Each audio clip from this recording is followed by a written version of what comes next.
আসসালামু আলাইকুম, সবাইকে শুভেচ্ছা জানাচ্ছি। মাসুম মাহবুব। সেনাপ্রধান ওয়াকারুজ্জামান প্রকাশ্যে এবার ধমক দিলেন বাংলাদেশের সকল রাজনৈতিক দলগুলোকে। পরে বলবেন যে আমি সতর্ক করিনি, আমি আপনাদের সতর্ক করে দিচ্ছি। আপনারা যদি নিজেদের মধ্যে ভেদাভেদ ভুলে একসাথে কাজ না করতে পারেন, নিজেরা যদি কাদা ছোড়াছুড়ি করেন, মারামারি কাটাকাটি করেন, দেশ এবং জাতির স্বাধীনতা সার্বভৌমত্ব বিপন্ন হবে। কি বার্তা দিলেন তিনি? সতর্ক করলেন কেন বাংলাদেশের রাজনৈতিক দলগুলোকে? কোন বিষয়? তার কাছে এমন কোনো বার্তা আছে বা তিনি বুঝতে পারছেন আগামী বাংলাদেশ কোন পথে হাঁটছে? আমি সতর্ক করে দিচ্ছি আপনাদের, আমার অন্য কোনো আকাঙ্ক্ষা নাই। আমার একটাই আকাঙ্ক্ষা, দেশ এবং জাতিটাকে একটা সুন্দর জায়গায় রেখে ছুটি করা। সতর্ক করলেন কেন বাংলাদেশের রাজনৈতিক দলগুলোকে? কোন বিষয়? তার কাছে এমন কোনো বার্তা আছে বা তিনি বুঝতে পারছেন আগামী বাংলাদেশ কোন পথে হাঁটছে? দর্শক, এই প্রসঙ্গে কথা বলবো। আবার আমাদের উপদেষ্টা নাহিদ ইসলাম পদত্যাগ করেছেন, সেই বিষয়ে কথা বলতে চাই। সেনাপ্রধান ওয়াকারুজ্জামান যে বক্তব্যটি দিয়েছেন ইতিমধ্যে কম বেশি সোশ্যাল মিডিয়ার কল্যাণে আপনারা সবাই শুনেছেন।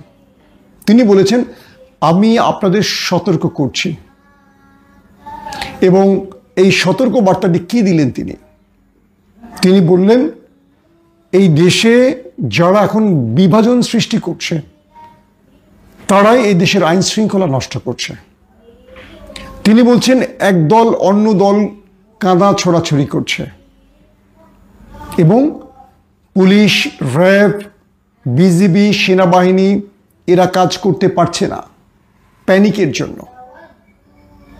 তিনি বলছেন, এই দেশকে রক্ষায় ডিজিএফআই, এনএসআই সহ সকল এজেন্সির বড় ভূমিকা আছে। তবে অতীতে তাদের অনেকেই ভুল করেছে, তাদের বিচার হবে। কেউ বিচারের বাইরে থাকতে পারবে না। এর অর্থ এই নয় যে সবাই অপরাধী, সবাইকে দায় দিতে হবে। তিনি বলেছেন তার বিরুদ্ধে অপপ্রচার চলছে। কেন অপপ্রচার চলছে তিনি জানেন না। সঙ্গে এটিও বলেছেন তার কোনো খায়েশ নেই, অর্থাৎ ক্ষমতা দখলের তার কোনো খায়েশ নেই। প্রিয় দর্শক, যারা আমার নিয়মিত ভিডিও দেখেন, কালকে তাদেরকে আমি বলেছিলাম, রাতে যে লাইভ ভিডিওটি করলাম সেখানে বলেছিলাম বাংলাদেশে 111-এর হাতছানি মনে আছে? আমি আপনাদের যে তথ্যটি দিয়েছিলাম তখন বলেছিলাম যে আমাদের কাছে অনেক তথ্য আসে। আজকে তার বাস্তবায়ন আপনারা দেখলেন। ওয়াকারুজ্জামান যে ভাষায় কথা বলেছেন, যে ধমকের সুরে কথা বলেছেন, যে আমি আপনাদের সতর্ক করছি, বুঝতে পারছেন কেন করেছেন?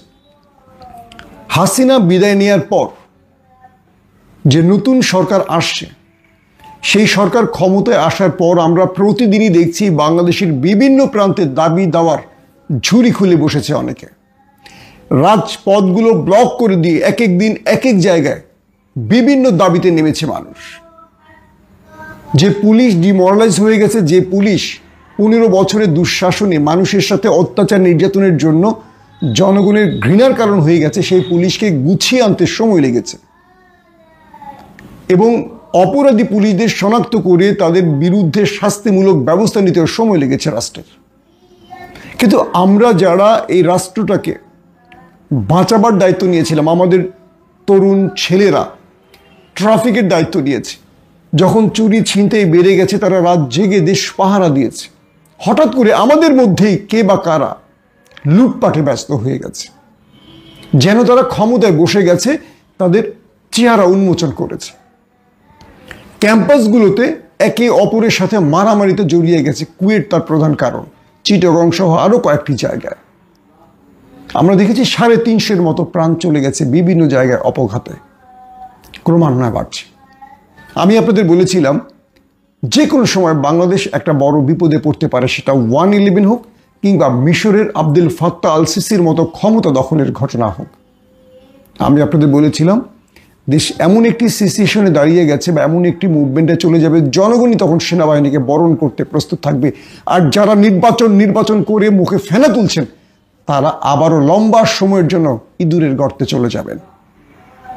আমি সেই বড় দলটিকে বলছি, জনগণের পালস বুঝে কাজ করেন। রাষ্ট্রের বিরুদ্ধে কারা ষড়যন্ত্র করছে প্রকৃত ষড়যন্ত্রকারীদের বোঝার চেষ্টা করেন, নতুবা আপনারা অনেক বড় মারা খাবেন। আমি জামাত ইসলামকে বলবো আরেকটু সহনশীল হন। প্রতিপক্ষকে ঘায়েল করার সময় এটি নয়। নিজেরা মাঠ গোছাচ্ছেন, মাঠ গোছান। একে অপরকে কাদা ছোড়াছুড়ি বন্ধ করেন। বিপদ আপনাদের ঘাড়ে, আমাদের কিচ্ছু হবে না। এবার বাঁচবেন না অনেকেই। সেনাপ্রধান ওয়াকারুজ্জামান একজন দেশপ্রেমিক অফিসার। তিনি হয়তো তার মতো করে বক্তব্যটি দিয়েছেন, অনেক কথা তিনি বলতে পারেন না, কিন্তু তার কাছে সব খবর আছে। তো আবার অনেককে দেখছি সেনাপ্রধান ওয়াকারুজ্জামানকে সিসি বানিয়ে ফেলছেন, অনেকে দেখছি তাকে গালাগাল করছেন। প্রমাণ থাকুক আর না থাকুক তাকে নিয়ে কথা বলছেন। আপনার যত বেশি জনপ্রিয়তা থাকুক না কেন, সব কথাই যে সত্য বলবেন এটি তেমন সত্য নয়। আপনি সেনাপ্রধানকে তার কর্মের জন্য বা তার ভুলের জন্য সমালোচনা করবেন, কিন্তু প্রমাণ ছাড়া আপনি যেভাবে তার বিরুদ্ধে লেগে গেছেন এটা একেবারে আমাদের পছন্দের নয়। এই সেনাপ্রধান এই জাতিকে রক্ষায় ছাত্রদের পাশে দাঁড়িয়েছে। সেনাবাহিনীর অনেক ভুল আছে, আমি নির্দ্বিধায় মানব। সেনাপ্রধান যে দায়িত্বটি নিয়েছেন এবং যে কারণে হাসিনা পতন হয়েছে এটাকে আমরা ভুলে গেলে চলবে না। দর্শক, কেন তিনি সতর্ক করলেন ভালো করে খেয়াল করেন। তিনি বলে দিয়েছেন এক পক্ষ আরেক পক্ষ এখন কাদা ছোড়াছুড়ি করছে। তাদের মধ্যে এই সমস্যাগুলো সৃষ্টির কারণে অপরাধীরা সুযোগ পেয়ে যাচ্ছে, যার কারণে অপরাধ বাড়ছে দেশে। পুলিশ, র্যাব, বিজিবি ডিমোরালাইজ হয়ে যাচ্ছে, তাদের মধ্যে প্যানিক তৈরি হয়েছে। তারা কোথাও কাজ করতে গেলে তাদের সামনে জনতা আক্রমণাত্মক ভঙ্গিতে এগিয়ে আসে। এজন্য আমাদের 2000 ছাত্র জনতা জীবন দেয়নি, হাজার হাজার পঙ্গুত্ব বরণ করেনি। যারা মারা গেছে তাদের জীবনের মূল্য এত কম, আমাদের ভাবতে হবে। সারা দেশে যে দলগুলো এই মুহূর্তে চাঁদাবাজি লুটপাট করছে তাদের বলছি, আপনাদের আনন্দের দিন, আপনাদের লুটপাটের দিন শেষ হতে যাচ্ছে। আপনাদের জন্য ভয়ঙ্কর দিন আসতে যাচ্ছে।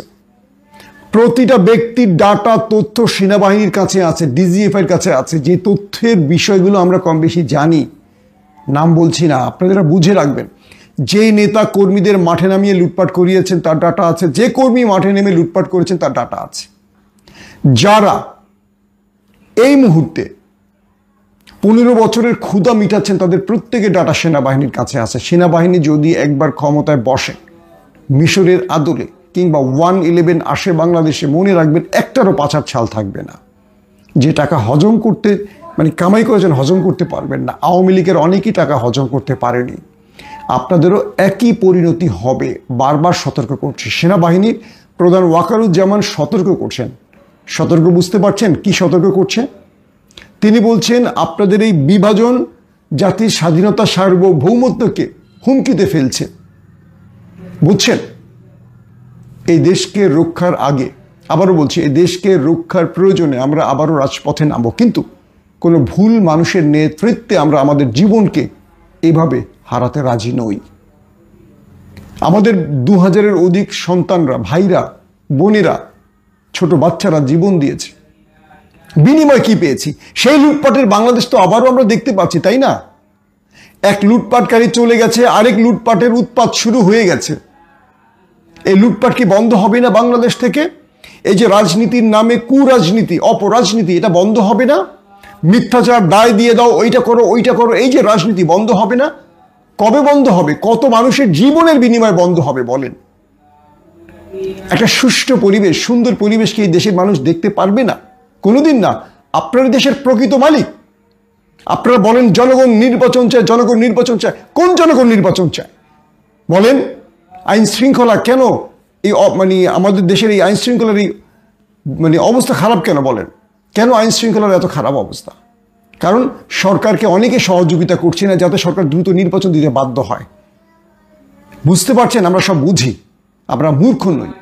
আমরা অনেক কিছু বলি না মুখ ফুটে, কারণ আমরা চাই না যে আরও বেশি কাদা ছোড়াছড়ি হোক। আমরা চাই এই রাষ্ট্রটা একটা স্বাভাবিক পর্যায়ে আসুক।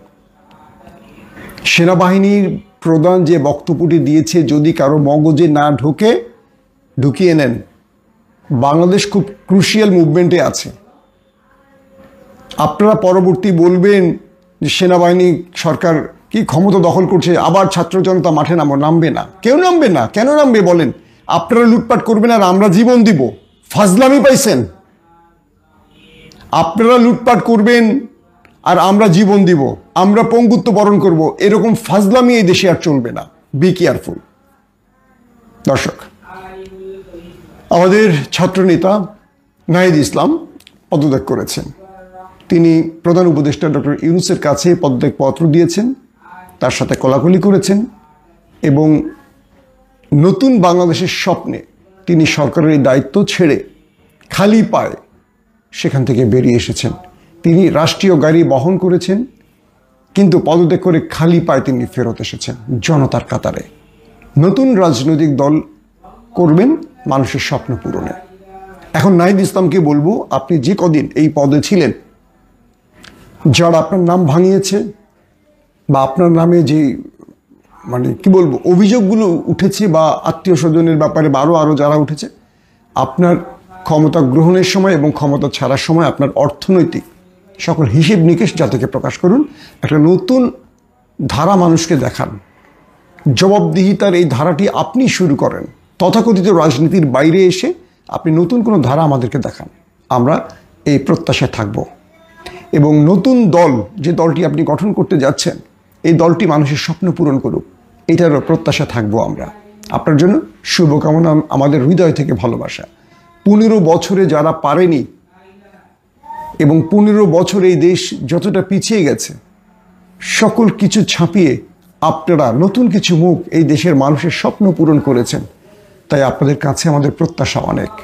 আশা করি সেই প্রত্যাশা আপনারা পূরণ করবেন। দর্শক, বিদায় নিচ্ছি আজকের মতো। প্রত্যেকে ভালো থাকবেন।